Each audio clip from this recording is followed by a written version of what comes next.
जब भी आप गाड़ी, बाइक या फिर घर के लिए लोन लेते हैं तो सबसे पहले आपका सिबिल स्कोर देखा जाता है।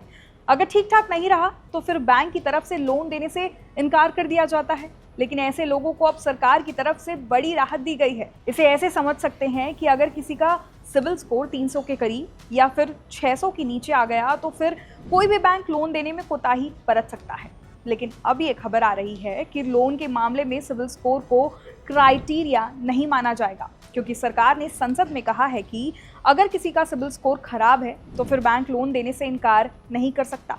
सिबिल स्कोर खराब हो या फिर कम हो, लेकिन बैंक उन सर्कमस्टांसेस में भी लोगों को लोन देने में इनकार नहीं करेंगे। पहली बार अगर कोई लोन के लिए अप्लाई कर रहा है तो फिर उस स्थिति में बैंक उसका सिबिल स्कोर नहीं मांगेंगे। दरअसल केंद्रीय वित्त राज्य मंत्री पंकज चौधरी ने लोकसभा में इस बारे में बोलते हुए रिजर्व बैंक ऑफ इंडिया के नियमों का जिक्र किया। आरबीआई ने अपने नियमों में कहीं भी सिबिल स्कोर को लेकर कोई मिनिमम नंबर का जिक्र नहीं किया है। उनके इस बयान का मतलब ये हुआ कि आरबीआई कहीं भी ये नहीं कह सकता कि लोन लेने के लिए इतने सिबिल स्कोर का होना जरूरी है।